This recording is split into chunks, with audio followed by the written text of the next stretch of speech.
घना रहस्यमय जंगल सूर्यमुखी घाटी के बीच बसा था, जिसे लोग अधूरी दुनिया कहते थे।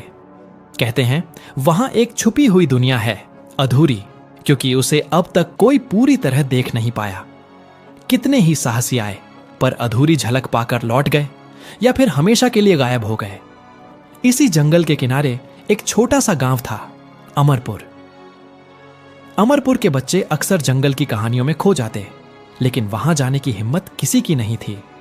एक दिन एक नन्हा लड़का अर्जुन ने तय किया कि वह अधूरी दुनिया का सफर पूरा करेगा।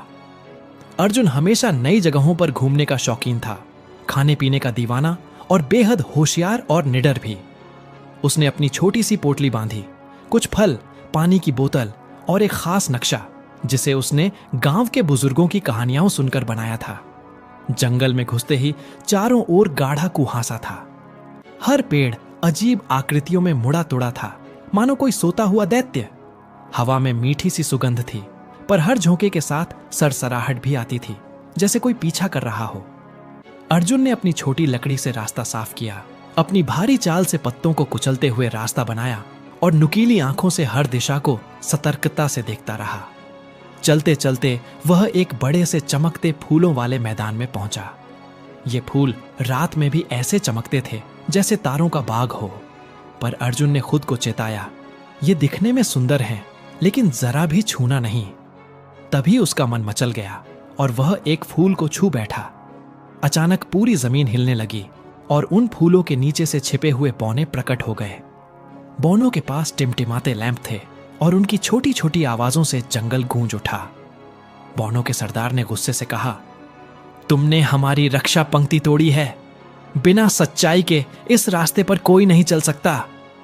अर्जुन ने हिम्मत से जवाब दिया, मैं अधूरी दुनिया को पूरा देखने आया हूं। मैं तुम्हारे नियमों का आदर करूंगा। सरदार ने मुस्कुराते हुए उसे एक पहेली दी। अगर सच्चे दिल से उत्तर दिया तो रास्ता खुलेगा।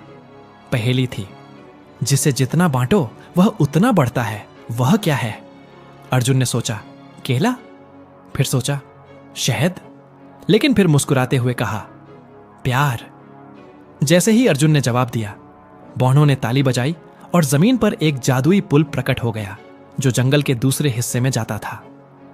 अर्जुन पुल पार करते हुए आगे बढ़ा, जहां पेड़ और भी बड़े और रहस्यमय हो गए थे। अचानक झाड़ियों से एक विशालकाय कछुआ निकला, जिसकी पीठ पर पूरा जंगल बसा था, झरने, झाड़ियां और छोटे छोटे झोपड़े। कछुए ने भारी आवाज में कहा, मैं समय का रक्षक हूं। आगे बढ़ने के लिए तुम्हें अपनी सबसे प्यारी चीज छोड़नी होगी। अर्जुन ने अपनी सबसे प्यारी चमचमाती टोपी उतारी और अपनी खुद बनाई नक्शा फाड़कर हवाओं में उड़ा दिया। कछुआ मुस्कुराया और धीरे धीरे रास्ता खुलने लगा। अब वह अधूरी दुनिया के असली द्वार तक पहुंच चुका था। एक विशाल पेड़ जिसकी शाखाएं आकाश को छूती थीं और जड़ें जमीन के नीचे अदृश्य होती जाती थीं। द्वार के सामने एक पत्थर पर लिखा था, जिसे अधूरा समझते हो वह दरअसल खुद तुम्हारी यात्रा का हिस्सा है। तभी अर्जुन समझ गया, अधूरी दुनिया कोई गुप्त खजाना नहीं, बल्कि खुद सफर का रोमांच था। वही उतार चढ़ाव, वही जिज्ञासा और वही बलिदान। पेड़ की एक शाखा नीचे झुकी और उसे उठाकर ऊंचाई पर ले गई। वहां से उसने पूरा सूर्यमुखी घाटी देखा, झरनों से बहती नदियां, रंगीन जानवरों के झुंड और नाचते हुए जादुई फूल। सब कुछ इतना सुंदर था कि उसकी आंखें भर आईं। अर्जुन बोला, मैंने वह पाया जो किसी ने नहीं पाया, अधूरी दुनिया को पूरा देखने का अनुभव। वो हंसते हुए बोला, और मुझे फिर से नया शहद खोजने का बहाना भी मिल गया। फिर मुस्कुराया, अब हर अधूरी चीज मुझे नई उम्मीद देगी। अर्जुन पेड़ की फुनगी से फिसलते हुए नीचे आया और गांव लौटा। जब अमरपुर के लोगों ने उसकी आंखों में चमक और दिल में कहानी देखी, तो पूरा गांव भी उस सफर का हिस्सा बन गया।